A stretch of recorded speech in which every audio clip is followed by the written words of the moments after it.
కాళ్లలో నొప్పి, నరాల వాపు వంటి లక్షణాలతో బాధపడుతున్నారా? వెరికోస్ వెయిన్స్ లో అత్యాధునిక చికిత్స ఏవిస్ వాస్కులర్ సెంటర్. నమస్తే రమగారు. నమస్తే జయ. మహాభారత విషయానికి ఒకసారి వస్తే మనం కర్ణుడు ఈ పాత్ర మనం చాలా విశేషంగా మాట్లాడుకుంటూ ఉంటాం. దానాల్లో కర్ణుడిని మించిన దానకర్ణుడు లేడని, కానీ చాలా శాపాలకి గురవటం, చాలా ఇబ్బందులు పాలవటం ఇవి కూడా చూస్తూ ఉంటాం. అసలు కర్ణుడి పాత్ర గురించి ఒకసారి మాట్లాడాలనిపించిందండి, మీతో చెప్పించుకోవాలనిపించింది నాకు. చాలా పెద్ద పాత్ర మహాభారతంలో. లెక్క ప్రకారం వీళ్ళతో పాటు ఉండవలసిన వాడు. పాండవులకి దక్కిన గౌరవ మర్యాదలన్నీ కూడా కర్ణుడికి దక్కాల్సిందే, దక్కాలి లెక్క ప్రకారం అయితే. ఎందుకంటే పాండవులతో పాటు కుంతీదేవి కుమారుడు కృష్ణుడికి సొంత మేనత్త కొడుకు. అంతేగా, మేనత్త కుమారులైన పాండవులు అంటే పాండవులు అందరూ కాదు, మొదటి వాళ్ళు ముగ్గురు, ధర్మరాజు, భీముడు, అర్జునుడు, కుంతీదేవి కుమారులు.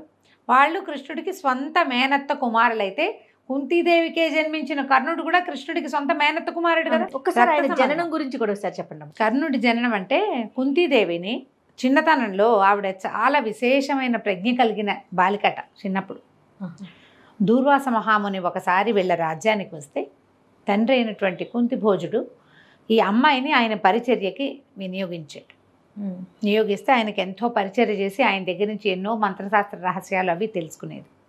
ఆయన ఈ పిల్లలకున్న శ్రద్ధాసక్తులు, ఆ మంచి ప్రజ్ఞా పాఠవాలు చూసి నిగ్ధాతనం, కొంతమంది పిల్లలు మెచ్యూర్డ్గా ఉంటారు, అవునవును, దాన్ని గమనించి ఆయన ఏం చేశారంటే ఒక మంత్రోపదేశం చేశారు. ఈ మంత్రం జపిస్తే నువ్వు ఎవరిని ఉద్దేశించి ఈ మంత్ర జపం చేస్తావో వాళ్ళు నీకు సంతానాన్ని ప్రసాదిస్తారు అని. ప్రసాదిస్తారని చెప్పారు. కన్యాత్వం అంటే ఆమెని ముట్టుకుని కాదు, శారీరక సంతానం కాదు, అది మంత్రబలంతో సంతానం లభిస్తుందని చెప్పారు. బాగుంది. చెబితే ఈ అమ్మాయి ఏం చేసింది, అప్పటికి వివాహం కాలం, వివాహిత అయితే వేరే సంగతి, వివాహం కాలం చిన్నపిల్లగానే. దూర్వాస మహాముని వెళ్ళిపోయాక ఆ మంత్రం మీద ఒక ఆసక్తి కలిగింది ఆవిడికి, ఆ పిల్లకి. చిన్నపిల్ల, అప్పటికి వయసు లేదు కదా. అయితే ఉదయిస్తున్నటువంటి సూర్యబింబాన్ని చూసేసరికల్లా ఒక మోహం కలిగింది ఆవిడకి. ఎంత బాగున్నాడు సూర్యుడు. ఆ సూర్యుడిని ఆరాధనా క్రమంగా ఈ మంత్రాన్ని జపించి సూర్యుడు వచ్చి ఆమెకి సంతానాన్ని ప్రసాదించి వెళ్ళాడు. మహాభారత కాలం నాటి కథలు మనకు అర్థం కావు, కొన్ని విషయాలు మన బుర్రకెక్కవు. ఎలా జరిగి ఉంటుంది ఇలాంటి ప్రశ్నలు 100 రకాలు వస్తాయి. ఇప్పుడు ఆమె శారీరకంగా లోబడిందా, ఆమె గర్భం దాల్చిందా, 10 నెలలు ఈ దౌహృద లక్షణాలని వీళ్ళు ఎలా దాచారు, చిన్నపిల్ల ఎట్లా దాచింది, ఇలాంటి చాలా ప్రశ్నలు వస్తాయి. మంత్రంతో లభించిన సంతానం అని చెప్పబడుతుంది, కానీ ఈమెకి శారీరకంగానే సంతానం కలిగిందన్న మాట చెప్పరు. కానీ ఆమె వాడే కొడుకు అయితే అయ్యుండొచ్చు కూడా, అది చూపించరు కథల్లో, మనకి ఊహించాల్సిందే మనం. ఈ పిల్లవాడిని చూసేసరికి భయం వేసింది ఆవిడకి. చిన్నతనము, కన్యాత్వము, వివాహం కాకపోవటము. వివాహం కానప్పుడు తండ్రి మాట కదా పిల్లలు వినాలి, అంతేగా. భయపడి సహజంగా కవచకుండలాలతోటే జన్మించిన పిల్లవాడిని గంగా నదిలో వదిలిపెట్టేసింది. ఇంట్లో ఎవరికి చెప్పకుండా వదిలేసిన, ఇది గంగలో వదిలిపెట్టబడిన పిల్లాడు. ఆ పిల్లవాడు పుట్టడం కూడా ఎట్లా పుట్టాడంటే సహజంగానే శరీరానికి కవచం ఉంది అబ్బాయికి, బంగారు కవచము కుండలాలతోటి పుట్టాడట. ఈ పిల్లవాడిని వదిలేసింది. అతను ఈయనకి సూతుడు ఒక ఆయనకి దొరికాడు. ఆయనకు భార్య ఉంది రాధని. వాళ్ళు పెంచుకున్నారు. దీని తర్వాత ఈవిడికి వివాహం చేశారు. కర్ణుడు ఎంత పెద్దవాడై ఉంటాడు చూడు, పాండవుల కంటే పెద్దవాడు అతను. అయితే ఏమైంది, కొంతకాలానికి ఆవిడకి వివాహం అయింది. పాండురాజుతోటి వివాహం చేశారు. తర్వాత పాండురాజు మద్రదేశ రాజకుమార్తె అయిన మాద్రిని కూడా వివాహం చేసుకున్నాడు. వీళ్ళు 2 భార్యలు ఉన్నాక కొంతకాలం వీళ్ళు కాలం గడిపిన తర్వాత ఆయనకి భార్యాగమనం పనికిరాదని శాపం వచ్చింది. ఆయన ఒక లేళ్ల జంటను కొట్టాడు. వాళ్ళు లేళ్ళు ఏమిటి, అవి మునులు లేడి రూపాలతోటి ఉన్నారు. సంగమిస్తూ ఉండగా వాటిని సంహరించాడు. కాబట్టి స్త్రీ సంగమం చేస్తే నీకు మరణం సంభవిస్తుందని చెప్పి అప్పటి వరకు భార్యాభర్తలు కులాసాగానే ఉన్నారు. కానీ ఇంకేం చేస్తారు, దాంతో ఆయన ఏం చేశాడు, అడవికి వెళ్ళిపోయాడు భార్యల్ని తీసుకుని. ఇక అక్కడ వైరాగ్య భావంతో బ్రహ్మచర్యంతో గడపటం మొదలుపెట్టారు. అయితే ఏదో సందర్భంలో ఆవిడ ఇట్లా నాకు ఒక వరం ఉన్నదని చెప్పేసరికల్లా అతను బతిమలాడాడు. లేకపోతే నాకు సంతానం లేకుండా పోతే, నా భార్య కలిగిన సంతానం నా సంతానమే. క్షేత్రజులు అంటారు వాళ్ళని. క్షేత్రజులు అంటే భార్యకి పుట్టిన కొడుకులు కూడా పనికొస్తారు. ఆయన వల్ల పుట్టక్కర్లేదు, భార్యకి ఎక్కడి నుంచైనా సంతానం కలిగి అది కూడా భర్త అనుమతితోటి కలిగిన వాళ్ళు పనికొస్తారు. అలా వాళ్ళు పాండవులు అయ్యారు. ఆయన ఆవిడ్ని బలవంత పెట్టాడు. సంతానం నీకు అవకాశం ఉంది కాబట్టి నా కోసం, నా తర్వాత ఇంకా నాకు ఉత్తరాధికారి నాకెవరు నీళ్ళు వదిలిపెడతారు అని బతిమలాడాడు. బతిమాలితే సరే ఆవిడ ఏం చేసింది, మొట్టమొదటిసారి యమధర్మరాజుని ఆవాహన చేసుకుని ధర్మరాజుని గన్నది. ధర్మరాజు పుట్టాడు. ఇప్పుడు ఆ పిల్లాడిని చూసేసరికి పిల్లవాడు ఒక్కడే ఉంటాడు, ఇంకొకడు కావాలని అడిగాడు ఆయన. మళ్ళీ భీముణ్ణి, వాయుదేవుణ్ణి ఆవాహన చేసి భీముణ్ణి కన్నది. మళ్ళీ ఈయన ఊరుకోలేదు. ఆవిడ సొంతంగా చేయలే కుంతి. సొంతంగా చేసిన ఒకే ఒక్క పని కర్ణుడిని కనడం. కర్ణుడిని సంతానంగా తీసుకున్నది మాత్రమే ఆవిడ తెలివి. ఈ ముగ్గురి మందో ఆవిడ ప్రమేయం లేదు, భర్త ప్రోత్సాహంతో చేసింది ఆవిడ. మూడోసారి ఏం చేసింది, ఇంద్రుడిని ఆవాహన చేసి అర్జునుడిని కన్నది. అక్కడి నుంచి మాద్రి ఆవిడకి సవితికి ఇంతమంది పిల్లలు పుట్టేశారు, తనేమో ఇదిగా ఉండిపోయానని ఆవిడ చాలా దుఃఖిస్తుంటే ఈయన ఏం చేశాడు, మళ్ళీ కుంతీదేవిని బతిమలాడాడు. నువ్వు మాద్రికి కూడా ఆ మంత్రాన్ని ఇవ్వు, మాద్రికి కూడా సంతానం కలుగుతుందని ఆవిడ్ని బతిమలాడాడు. బతిమలాడితే ఆవిడేం చేసింది, ఆవిడ తెలివితేటలు. ఒకేసారి ఇద్దరు పిల్లల్ని కంటం కోసం అశ్విని దేవతల్ని ఆవాహన చేసింది ఆవిడ. అశ్విని దేవతలు వాళ్ళిద్దరూ ట్విన్స్, సూర్యుని కుమారులు, చాలా అందమైన వాళ్ళు, దేవ వైద్యులు అని చెప్తారు వాళ్ళు. అవును. ఆవిడ ఇంకా దేవతల్లో ఎవరిని సెలెక్ట్ చేసుకున్నా సరిపోను, ఆవిడ ఒకేసారి ఇద్దరు కుమారులను కంటం కోసం ఇద్దరు కుమారులను కన్నది, నకులుడు సహదేవుడు, ట్విన్స్. ఇప్పుడు చూడు, ఈవిడికి తెలివి తక్కువ చిన్నతనంతో కర్ణుడేమో వీళ్ళకి దొరికాడు. భర్త అనుమతితోటి కన్న సంతానం ఆవిడతోటి ఉంది. మాద్రి భర్త ఇద్దరు వాళ్ళు మరణించారు. ఆయన పాండురాజు మరణించాడు. ఆయనతో సహగమనం చేసింది మాద్రి.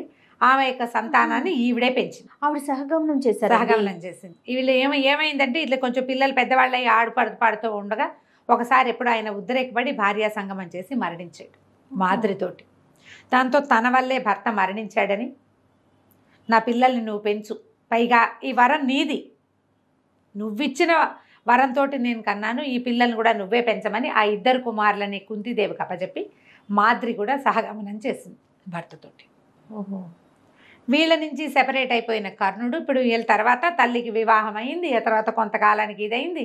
తర్వాత కాలంలో పిల్లలు పుట్టారు. అంటే కనీసం 8-10 సంవత్సరాలైనా పెద్దవాడు అయి ఉంటాడా? అవును. 7-8 ఏళ్ళు గ్యారంటీగా పెద్దవాడు. అవును.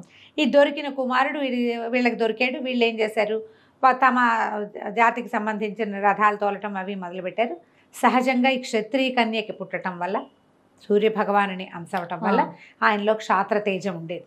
ఆయనకి యుద్ధ విద్యలు వాటి మీద ఆసక్తి. అన్ని చోట్ల చదువు నేర్చుకుని పరశురాముడి దగ్గర విద్య అభ్యసించడానికి వెళ్ళి బ్రాహ్మణుడిని అబద్ధం చెప్పాడు. బ్రాహ్మడు కాదు, క్షత్రియుడే. కానీ వీడు పుట్టింది వీళ్ళని తనని పెంచారనే విషయం అతనికి తెలియదు అప్పటికి. తను శూద్రుణ్ణి అని భావంతో ఉండి బ్రాహ్మణులకే ఆయన చెప్తాడని చెప్పాడు. కానీ బ్రాహ్మణులకి అని కాదు. ఒకవేళ నిజం చెప్పుంటే ఆయన చెప్పేవాడేమో పరశురాముడు. నిజమే చెప్పి నాకు ఇలా ఆసక్తి ఉంది, నేను ఇలా శూద్ర జన్మ, నేను వాళ్ళకి దొరికానో ఇంకోటనో ఏదైనా చెప్పుంటే బాగుండేది. ఆయన చెప్పపోయేసరికి లవో సందర్భంలో ఆయన ఈయన కాలు మీద తలబెట్టుకుని పడుకుని ఉన్నాడు. కుమ్మరి ఏదో తొలిచిందట ఈయన తొడని. తొలిస్తే నెత్తురు ఎంత బాధైనా సహించి ఊరుకున్నాడు. కానీ గురువు గారికి నిద్రాభంగం కలిగించకుండా ఆగేసరికి ఆయన నెత్తురు వరదలు కట్టేసిందట. ఆ తడికి మెలకు వచ్చిన పరశురాముడు, నువ్వు ఇది ఎట్లా సహించావు, ఇంత బాధ ఎట్లా సహించావు, బ్రాహ్మడు ఇంత బాధ సహించలేడే, వాడికి అంత శారీరకమైన బలం ఉండదు, అంత శరీర బలం ఉండదు, నొప్పిని సహించగలిగే గుణం ఉండదు, వాడు తినే ఆహారం వాడు చేసే విహారం అలాంటివి. కాబట్టి ఆయన నిలదీసి, ఇతను శూద్రుడని తెలుసుకుని, నేను నేర్పిన విద్య నీకు గుర్తు రాకుండా పోతుంది, నువ్వు ఇట్లా నన్ను మోసం చేసావని చెప్పించాడు. ఇట్లా ఒక్కో శాపం ఆయన మోసుకుంటూ ఉన్నాడు. ఇట్లాంటి శాపాలు ఉన్నాయి ఆయనకి కొన్ని. అయితే మనం దానవీరుడు, దానం చేసే గుణం ఉంది కర్ణుడికి. కాదు రమ్మగారు, మరి ఒక సాధారణ కుటుంబంలో పుట్టాడు కదా, దానం చేసేంత ఎలా వచ్చింది ఆయనకి? మళ్ళీ వీళ్ళ దగ్గరకు వచ్చేసి ఏదుంటే అది దానం చేసేవాడు, ఏదుంటే అది దానం చేసేవాడు. తన దగ్గర ఉన్నది ఎప్పుడూ లేదనేవాడు కాదు. తర్వాత ఏమైంది, పాండవులు వీళ్ళు కొంచెం పెద్దవాళ్ళు అయ్యాక, కౌరవులు పాండవులు ఒకసారి ఏదో క్షాత్ర విద్యలు పరీక్ష చేశారు. ఆ పరీక్షల్లో ఎవరైనా పాల్గొనొచ్చని కర్ణుడు పాల్గొన్నప్పుడు వీళ్ళు ఏం చేశారు, అర్జునుడికి ధీటుగా ఉన్నాడని గ్రహించుకున్నారు. తర్వాత ఏమో ఇతను రాజగుడు, క్షత్రియులకి పెట్టిన పోటీ, నువ్వు సూతకుమారుడు ఇందులో పాల్గొనడానికి వీల్లేదని చేసేసరికి దుర్యోధనుడికి ఏంటంటే ముందు నుంచి అర్జునుడు అంటే మహాభయం, భయం. భీముణ్ణి తను జయించగలను, అర్జునుడిని జయించలేను. ఆహా. అర్జునుడిని మించిన ధానుష్కుడు ఇంకొకడు లేడు, వాడు ఎప్పుడు తమకు పోటీయే. ఈ అర్జునుడికి పోటీగా కనపడిన ఈ కర్ణుడిని పట్టుకున్నాడు ఆయన. ఓకే. పట్టుకుని ఏం చేశాడు, నేను క్షత్రియం కావాలంటే ఏముంది, క్షాత్రం కావాలంటే భూమిని ఇస్తే సరిపోతుందని అంగరాజ్యానికి పట్టాభిషేకం చేయించాడు. అంగరాజుని చేశాడు, అంగదేశానికి రాజుని చేశాడు కర్ణుడు. ఆ సందర్భంలో ఇతను ఇప్పుడు రాజు అయ్యాడు. ఇంకేమి పోటీ చేయొచ్చు కదా. తర్వాత తన స్నేహితుడిని చేసుకున్నాడు. ఇలా తనకి ఒక రకమైన అవమానానికి గురైన పరిస్థితుల్లో తనకి సహాయం చేసిన దుర్యోధనుడితోటి విపరీతమైన స్నేహం చేశాడు కర్ణుడు. ఒక దశ ఎట్లా కనపడేదంటే కర్ణుడు గీసిన గీటు దాటడు రారాజని చెప్పుకునే పరిస్థితి వచ్చింది, అంత స్నేహం. ఇప్పుడు ఇంత స్నేహం ఉన్నప్పుడు మంచి ఎందుకు చెప్పకూడదు స్నేహితుడు కదా, మంచే చెప్పాలి కదా. అవును అవును. నువ్వు చెబితే వింటాడు, కానీ చెప్పలేదు. ఇప్పుడు కర్ణుడు మనకి, మీరందరూ నీ ఏజ్ పిల్లలు అంతా కూడా దానవీర సూరకర్ణ సినిమా చూస్తారు, అవును, మాయాబజార్ సినిమా చూసుంటారు. అక్కడి నుంచి ఇంకా ఏమిటో శ్రీకృష్ణ పాండవీయం అలాంటి సినిమాలు చూస్తారు, పాండవ వనవాసం, వీటన్నింటి సినిమాలు చూసి అందులో ఉన్న క్యారెక్టర్ని, మీరు ఎస్టాబ్లిష్ చేయబడిన క్యారెక్టర్ని చూసి అదే వాళ్ళ ఒరిజినల్ క్యారెక్టర్ అని అనుకుంటారు. కర్ణుడు అంటే చాలా ఉత్తముడు, పాపం తల్లిదండ్రులకు దూరంగా పెరగాల్సిన పరిస్థితి, రాజభోగం అనుభవించాల్సిన వాడు అలా అయిపోయాడు, అతన్ని అందరూ దూరం పెట్టారు. ఇలా ఒక సాఫ్ట్ కార్నర్ అనిపిస్తుందండి కర్ణుడు అంటే మాకు. అవును, కర్మానుభవం వల్ల అతను కన్యకి జన్మించాడు. అవును, కానీ రోడ్డు మీద పడిపోలే, పెంపకం దొరికింది. తర్వాత రారాజు ప్రాపకం దొరికింది, రాజు అయ్యాడు. రాజు అయిన వాడు, అతని దగ్గర ఉత్తమ గుణం ఏముందంటే దాన గుణం ఉంది. అంతకంటే ఉత్తమ గుణాలు ఏం లేవు. అవును రమ్మగారు, అంతకంటే ఉత్తమ గుణాలు కనపడవు. మీరు సినిమా చూస్తారు కదా, సినిమా చూసినప్పుడు మనం ఒక సినిమా ఒకటి మీద సినిమా తీస్తే, అమ్మ ఇప్పుడు చూడు కేజీఎఫ్ లాంటి సినిమాలు చూసామా, ఇప్పుడు అతను స్మగ్లర్, అవును, అయినా కూడా అతను హీరో ఆ కథకి, అంతే, వాడి పట్ల ఎంత ఫ్యాసినేషన్ ఉంటుందో. అవును, ఇలా స్మగ్లర్లని కథలని సినిమాలు తీసినప్పుడు వాళ్ళ మీదే చేస్తారు, వాళ్ళ క్యారెక్టర్ని ఎస్టాబ్లిష్ చేస్తారు. అప్పుడు మనం వాడికి ఫ్యాసినేట్ అయిపోతాం, మనం వాడు ఫ్యాసినేట్ చేసేస్తాడు, ఫ్యాన్స్ అయిపోతాం. అవును అవును కదా. అవును, కర్ణుడి కథ విషయంలో కూడా అలాగే జరిగింది. కర్ణుడికి నోరు మంచిది కాదమ్మా, వాచాలత ఉన్నది, మహాభారతంలో కనపడుతుంది. ద్రౌపది వలవలు ఊడ్చమని చెప్పింది కర్ణుడే, ఆమెను అవమానించడానికి అతను కూడా కారణమయ్యాడు. అతనికి తెలీదు, తన వాళ్ళని తెలీదు. కానీ పరాయి స్త్రీని మత్సరంతో దుర్యోధనుడు చేస్తే నువ్వు ఈ పనికిరాదని ఎందుకు చెప్పలా? నువ్వు స్నేహితుడు అయ్యుండి, స్నేహితుడివి, ఇది తప్పు, వద్దు, ఈ పని చెయ్యొద్దని చెప్పాల. ఓ పెద్ద పరాక్రమం ఉంటే ఘోషయాత్రకి వెళ్ళారు వీళ్ళంతా. ఈ ఘోషయాత్ర ఎప్పుడు, పాండవులు అడవుల్లో ఉండగా, వనవాసంలో ఉండగా, తమ తాలూకు మీరు ఇలా వలువలు కట్టుకుని ఇట్లా తిరుగుతున్నారు, కందమూలాలు పీక్కుని తింటున్నారు, మేము ఎంత అద్భుతంగా ఉన్నామో చూడండి మా లైఫ్ స్టైల్ అని చూపించడానికి మొత్తం 100 తమ్ముళ్ళని వేసుకుని ఘోషయాత్ర అని వెళ్ళారు. మహాభారతంలో ఈ ఘట్టాలు చదివితే తెలుస్తుంది. ఘోషయాత్రలో గంధర్వుడు పట్టేశాడు వాళ్ళందరినీ. పట్టేస్తే అర్జునుడు భీముడు ఇద్దరే, ఆ రథాలు కూడా లేవు, వాళ్ళొచ్చి వీళ్ళని విడిపించారు. కర్ణుడు అంత ప్రతాపశాలి, అర్జునుడిని జయించగలిగిన వాడైతే అర్జునుడు విడిపిస్తే ఎట్లా విడిపడ్డాడు? ప్రతాపశాలే, కాదనడానికి వీల్లేదు. కానీ అంత కాదు, ఉన్నది కొంత. ఆయన శాపాల వల్ల కొన్ని చోట్ల జ్ఞాపకం రాకుండా పోయింది. ఎవడి కర్మానుభవం వాడి వెంట వస్తుందమ్మా. దానగుణం ఉంది, స్నేహం చేసావు, చివరికి తల్లి వచ్చి వీళ్ళు నీ తమ్ముళ్ళు అని చెప్పింది. కృష్ణుడు కూడా చెప్తే, కానీ ఆయన దగ్గర ఉన్న గొప్ప గుణం ఏంటంటే, పాండవులు తన తమ్ములని తెలిసినా, సాక్షాత్తు భగవంతుడే వచ్చి తనని పిలిచినా తను పట్టుకున్న కొమ్మని మాత్రం విడవలేదు, స్నేహితుడిని విడిచిపెట్టల, విడవకుండా ఆయనతోటే ఉన్నాడు. అది ఆయన గొప్ప క్యారెక్టర్. కానీ యుద్ధ సమయంలో, యుద్ధం అప్పుడు వీళ్ళందరినీ విడదీశారు. ఎవరెవరు అర్ధరథులు, ఎవరెవరు మహారథులు, అతిరథ మహారథుల్ని విడదీశారు. విడదీసి ఎవరు ఎలాంటి వాళ్ళు అనేది భీష్ముడిని చెప్పమన్నారు. భీష్ముడిని చెప్పమంటే ఆయన ఏం చేశాడు, అందరినీ ప్రతి వాళ్ళని విడదీసి చెప్పాడనమాట. వీళ్ళు అతిరథులు, వీళ్ళు మహారథులు, వీళ్ళు అర్ధరథులు, వీళ్ళు పథికులు, అంటే ఈ కేవలం రథికులు వీళ్ళు, అట్లా అసలు క్యారెక్టర్ అవి విడదీయటం కూడా చాలా పెద్ద లిస్ట్ చేయాలి. అదంతా నేను చెప్పటల్లా, ఎప్పుడైనా బాగా వివరంగా ఇదొక్కటే చేయదలుచుకున్నప్పుడు చెప్తాను. అది షూర్. మహాభారతం మీద కేవలం యుద్ధం అప్పుడు ఎలా జరిగింది అనేది ఎప్పుడైనా చేద్దాం, ఆ పేర్లతో సహా అంత లిస్టు ప్రకారం. ఈ విడదీసిన క్రమంలో ఈయన్ని అర్ధరథుడిని చేశాడు. అంటే ఈయన డిగ్రేడ్ అయిపోయాడనమాట కర్ణుడు. డిగ్రేడ్ అయ్యేసరికి కర్ణుడికి మహాకోపం వచ్చింది. నా కొడుకేమో అతిరథుడు, నేను అర్ధరథుడినా? కర్ణుడి కుమారుడు అతిరథుడు, ఈయన్ని అర్ధరథుడిని చేశాడు. నువ్వు మత్సరంతో చేస్తున్నావు, పాండవుల మీద పక్షపాతంతో చేస్తున్నావు, మీతో పాటు నువ్వు పడేదాకా నేను యుద్ధంలోకి రానని చెప్పేశాడు నలుగురి ముందు పెద్దవాడిని, భీష్ముడిని. నువ్వు పడిపోయాకే నేను యుద్ధంలోకి వస్తానని. అయితే భీష్ముడు పడిపోయిన తర్వాత రహస్యంగా భీష్ముడిని కలుసుకున్నాడు. ఆయన పడిపోయాడు, అంపశయ్య మీదకి చేరిపోయాడు కదా, చేరిపోయాక కలుసుకున్నాడు. వాళ్ళు మహాబలవంతులు, దైవ సహాయం ఉంది, కృష్ణుడు ఉన్నాడు వాళ్ళతోటి. వాళ్ళని జయించలేనని నాకు కూడా తెలుసు. వాళ్ళని కొట్టడం నా వల్ల కాదు. వాళ్ళ ధర్మస్వరూపులు, పైగా మహాబలవంతులు పాండవులు. భగవంతుడితోటి ఉన్న వాళ్ళ ప్రజ్ఞ వేరేగా ఉంటుంది. అంతే కదా. అందుకని నేనేం చేయలేనని నాకు తెలుసు అని చెప్పి ఒక క్షమాపణలు అడిగి ఈయన భీష్ముడు కూడా నిన్ను కావాలనే పక్కకు పెట్టానని చెప్పాడు. అప్పుడు ఎందుకు పక్కకు పెట్టవలసి వచ్చిందో కూడా చెప్తాడు. ఇప్పుడు ఈ భీష్ముడికి, ఈ కర్ణుడికి ఇన్ని రకాల సమస్యలు ఉన్నాయి. కోపిష్టివాడు అతను, కోపం ఉద్రేకం ఉంది అతనికి, నోరు జారుతాడు ఆయన. ఆ నోరు చేసే లక్షణం ఉంది, ఉండటం వల్ల కొంచెం ఇబ్బంది అయిందనమాట. లేకపోతే ద్రౌపది వస్త్రాపహరణం జరిగేది కాదు. ఆయన కనుక అడ్డుపడి ఉంటే అది ఆ ఘట్టమే, లేకపోతే అసలు యుద్ధమే లేదు. ఇప్పుడు యుద్ధానికి కారణమైన వాళ్ళలో కర్ణుడు కూడా ఒకడు కాదా మరి? చిదంబరం గారు కదా. ఇప్పుడు మనకు ఎట్లా తెలియాలంటే సినిమాలు చూసి పరిజ్ఞానం పెంచుకోవద్దు. నేను చాలా బ్రీఫ్గా 4 వాక్యాల్లో చెప్పాను. మీకు మహాభారతం గురించి తెలుసుకోవాలంటే సినిమా కాదు, పుస్తక మహాభారతమే చదవాలి. ఇది పెద్ద లెంగ్దీగా ఉండే వ్యాస భారతం చదవలేము. కవిత్రయం చేసిన మహాభారతం చదవాలన్నా తెలుగు బాగా కావాలి, అది కూడా మన వల్ల కాదు. తర్వాత తరాలలో చేయబడినవి ఉన్నాయి. ఇటీవల కాలంలో ఉపులూరు కామేశ్వరరావు గారు ఒకరు మంచి వివరంగా చేశారు, బాగుంటుంది బ్రీఫ్గా, అది చదువుకోవచ్చు. పుల్లెల శ్రీరామచంద్రుడు గారు చేశారు, అది చదువుకోవచ్చు. అలా చదవండి. ఆ క్యారెక్టర్ గురించి తెలుసుకోవాలంటే వ్యాస భారతము, లేక వ్యాస భారతానికి తెలుగు ట్రాన్స్లేషన్ కూడా కనిపిస్తుంది. అవునవును. అలా కూర్చుని చదువుకుంటే మనకి ఇప్పుడు ఏది నిజం అని తెలుస్తుంది. ఇప్పుడు మాయాబజార్ సినిమా ఉంది, మనం ఎంత ఫ్యాసినేట్ అయిపోతాం జయ. మాయాబజార్ అంటే సినిమాకి గ్రంథం, అది సినిమా చరిత్రకు ఒక గ్రంథం. ప్రతి వాళ్ళు సినిమా తీయాలంటే ముందు అసలు మాయాబజార్ 100 సార్లు చూసి టేకింగ్ నేర్చుకోవాలి. నిజానికి మాయాబజార్ కథ జరిగిందే కాదు, కల్పనే. పాండవులు వనవాసానికి వెళ్ళే నాటికి అభిమన్యుడు 16 ఏళ్లవాడు కాదు, 3-4 సంవత్సరాల పిల్లవాడు, 3-4 ఏళ్లవాడు. అతను వివాహం చేసుకుంది ఉత్తరని. మనం శశిరేఖను పెళ్లి చేసుకున్నాడని చూసుకుంటాం. కథను ఎట్లా మార్చారు, కిటి పురాణం అది. ఈ మొత్తం మాయాబజార్ ఇదంతా నిర్మాణం ఎంత బాగా చేశారు.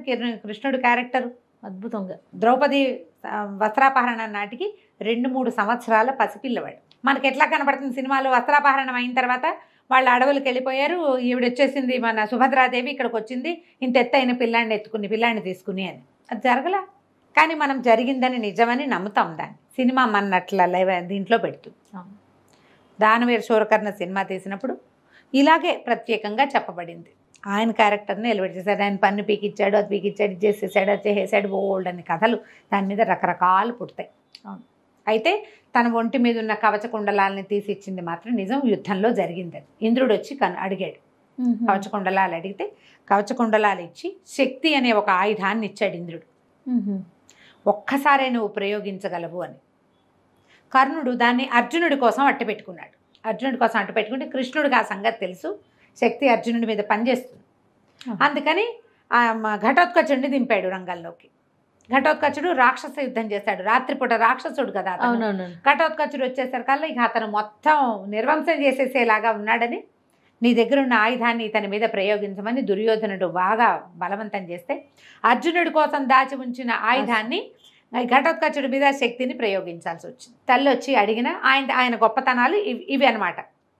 తల్లి వచ్చి అడిగితే నేను ఏం చేసినా నీ మిగిలిన కుమారులను ముట్టుకోను, అర్జునుడో నేనో ఎవరో ఒకళ్ళం మిగులుతాం, నీ సంతానం ఎప్పుడూ 5గురుగానే ఉంటారని చెప్పాడు తల్లికి. ఆవిడ అడిగింది, నువ్వు వీళ్ళ దగ్గరికి వచ్చేసేయను. ముందంతా రాల, ఆవిడది తప్పే, కానీ ఇంకా ఆవిడ ఇంకేం చేయగలిగే స్థితిలో లేదు. ఆవిడ ఏ స్థితిలో లేదు, ఆవిడ ఊరుకుంది.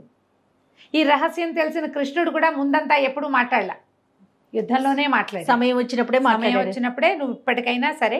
అందులో ఒక చెప్తారు, ద్రౌపది నిన్ను సేవిస్తుంది అని. సేవించడం అంటే పట్టాభిషేకం చేసినప్పుడు, పట్టాభిషేకం చేస్తే నువ్వు పెద్దవాడివి కాబట్టి నువ్వు రాజు అవుతావు. ఆవిడ సేవిస్తూ అంటే ఇప్పుడు రాజును సేవించినట్టు, అంతేగాని భర్తగా సేవిస్తుంది అన్న మాట చెప్పాలా కృష్ణుడు. ఆ ఒక వాక్యానికి 5గురు భర్తలతో పాటు ఈయనతోటి కూడా గడుపుతుందనే అర్థాన్ని తీశారు మన వాళ్ళు. అది తప్పు కదా. అలాంటివి ఏమైనా ద్రౌపది కర్ణుడిని పెళ్లి చేసుకుంది వెళ్ళాడు, పిచ్చి పిచ్చి మాటలు వింటే చాలా అసహ్యంగా అనిపిస్తుంది. ఆవిడ శివుడి దగ్గర వరం పొంది యజ్ఞంలో పుట్టినది. తన 5గురు భర్తలకి అన్నైనంత మాత్రాన కర్ణుడిని ఎందుకు సేవించాలి? ఆవిడ రాజుగా సేవిస్తుంది అంతే. పట్టాభిషేక సమయంలో ఆమె సేవ కూడా ఈ ఆజ్ఞశయని సేవ నీకు లభిస్తుందని చెప్పాడు. ఆ ఒక వాక్యానికి ఆవిడ ఈయన మీద కూడా మనసు పడ్డట్టుగా సినిమా చూపిస్తారు మన వాళ్ళు. అలాంటి జరగలేదు. మరి తప్పు. ద్రౌపది మహాపతివ్రత, ఆవిడ గురించి అట్లాంటి మాటలు కూడా మాట్లాడకూడదు. భారత కథను అనుసరించే కదా మనం చేయాలి. అవును కదా. ఈ సినిమాల్లో ఏంటంటే వీటన్నిటిని ఇది చేస్తారు, పెంచుతారు. అదే నిజం అనుకోవటం. అది నిజం అనుకుని ఆవిడ 5గురితో ఉంది కాబట్టి 6వ వాడితో కూడా 5గురితో ఉండటం ఏమిటి? నువ్వు చూసావా? తప్పు కదా అది. దానికి మొత్తం కథ వివరంగా చెప్తారు. ఆమె మహాపతివ్రతల్లో ఆమె ఒకటి అని ఖచ్చితంగా. పైగా ఆమె మామూలుగా మనలాగా మనుషులాగా పుట్టలేదు ఆవిడ. అయోనిజగా జన్మించింది యజ్ఞంలో ఎంచి. ఆమె క్యారెక్టర్ని అసాసినేట్ చేసి పారేశారు దిక్కుమాల సినిమాలతోటి. కర్ణుడి కథ ఇది. ఆయనకి శాపాలు చాలా ఉన్నాయి. ఆయన కర్మానుభవం వల్ల దానికి ఎవరు ఏం చేయలేకపోతారు. కొన్ని ఆయన చేసుకున్నవి అంతేనా? ఆయన చేసుకున్నవి అంటే ఏవో 2-3 రకాల శాపాలు ఉన్నాయని చెప్తారు. భూమిని పిండాడని, నూనె గారిపోయిందని, ఆ భూమికి కోపం వచ్చిందని, ఆ భూదేవి చేసిందని చెప్తారు. కాదు, ఆ కురుక్షేత్రంలో ఏంటంటే ఆయన చేయలేకపోయాడు. వీళ్ళతో తలపడలేకపోయాడు. చివరికి వచ్చేసరికల్లా సమయం ఇవ్వాల కృష్ణుడు. సమయం ఇవ్వమన్నారు. ఇవేవో ధనుసు విరిగిపోయింది, ఇంకో ధనుసు తీసుకునేందుకు సమయం ఇవ్వమంటే ఆయన ఒప్పుకోలే. ఇక నీ సమయం అయిపోయిందని చెప్పాడు. భగవంతుడు ఆయన ఏది తలిస్తే అదే చేయటం. అంతే జరిగింది. ఆమె చనిపోయిన తర్వాత, అది కర్ణుడు చనిపోయిన తర్వాత తెలిసింది ధర్మరాజాదులకి ఇతను మన అన్నయ్యే. అప్పటి వరకు వీళ్ళకి తెలియదు, వాళ్ళకి తెలియదు. ఆయన మరణించిన తర్వాత తల్లి దుఃఖిస్తటం వల్ల వాళ్ళకి తెలిసింది. అయ్యో ఈయన మా అన్నయ్య అని తెలిస్తే అసలు ఈ రాజ్యం కావాలని కోరుకునేవాడిని కాదు కదా నేను. తండ్రి అన్న మరణానికి కారణమే అని ముందు నుంచి ఆయనకి అదే బాధ. సొంత వాళ్ళని చంపేసుకోవాల్సి వస్తుంది అని ధర్మరాజుకి అదే బాధ. అర్జునుడు యుద్ధ ప్రారంభంలోనే చెప్పాడు కదా, వీళ్ళంతా నా స్నేహితులు, బంధువులు, పెద్దవాళ్ళు, గురువులు, వీళ్ళు ఎదురుకుండా నేను యుద్ధం ఎలా చేయను అని అడిగితే కృష్ణుడు చెప్పాడు, నువ్వు చేసేది ఏమిటి యుద్ధం? నువ్వు కాదు చేసేది, నీ పని నువ్వు చేయి. ఇక్కడ నువ్వు చేయాల్సిందే. మొట్టమొదటి దాంతోనే మొదలవుతుంది. అర్జునుడు బాధపడ్డాడు, చెయ్యింది నేనని. వీళ్ళు బాధపడుతూనే ఉన్నారు. వీళ్ళు తన తమ్ముళ్ళని తెలిసినా యుద్ధం చేశాడు కర్ణుడు. యుద్ధం మానలా. అవును, దుర్యోధనుడి వెనకాల ఉండటమే నా విధి అనుకున్నాడు. ఆయన కోసమే యుద్ధం చేస్తా అనుకున్నాడు. దొరికినా కూడా ధర్మరాజు, భీముడు, నకుల సహదేవులు దొరికినా వీళ్ళ నలుగురి మీద బాణప్రయోగం చేయలే ఆయన. తల్లికి ఇచ్చిన మాటకి.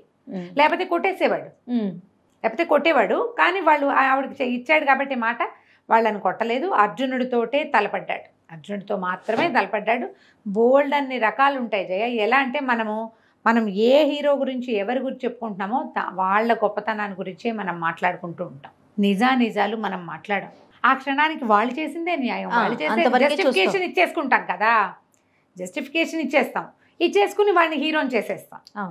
అలా కాకుండా పూర్తిగా చదవండి. మహాభారతం మీద అనుమానాలు ఉన్నవాళ్ళు చదివితే చక్కగా క్లారిటీ వస్తుంది. ఇది ఇక్కడ మహాభారతంలో ఎవడిది తప్పు కాదు, కాల లక్షణం అది. అంతే. ఇక్కడ ఇది జరగాల్సి ఉండి జరిగింది అంతే. ఒకళ్ళు చేసిన తప్పు, వీళ్ళది అన్యాయం, వీళ్ళది పొరపాటు అని చెప్పడానికి వీళ్ళది. ఆ సమయానికి వాడికి అలా కుదిరింది అంతే, అది చేసేసాడు. అది చేసేస్తారు. ఇది చేసే కొంతమంది క్యారెక్టర్లే ఒరిజినల్గా వాళ్ళ తీరే అలాంటిది ఉంటుంది. వాడు అట్లా ప్రవర్తిస్తాడు. శిశుపాల వధ అవన్నీ చూస్తాం మనం. అవును, సభలో ఒకరిని చంపేశాడు భగవంతుడే స్వయంగా, అందరూ కూర్చున్న సభలో. అది తప్పు కదా. శిశుపాలుడి గురించి మాట్లాడితే కృష్ణుడు అంత పని చేస్తాడా అనిపిస్తుంది. కృష్ణుడి గురించి మాట్లాడితే శిశుపాల వధ చాలా కరెక్ట్, అంతే, అలాగే అనిపిస్తుంది. మనం నిజాలు ఏమిటి అనేది సరిగ్గా తెలియాలంటే పూర్తి గ్రంథం చదువుకుంటే చక్కగా తెలుస్తుంది. మహాభారతం చదవండి, ప్రపంచం తెలుస్తుంది మీకు. ఎంత బాగా చెప్పారంటే రమ్మగారు. ఈ వీడియో ఇప్పుడే మనసులో అనుకుంటున్నా, ఈ వీడియో పెట్టగానే మళ్ళీ ఇంకోసారి వినాలని. డైరెక్ట్గా వింటున్నా కదా నేను. అంత బాగుందండి వివరణ. నమస్తే రమ్మగారు. నమస్తే.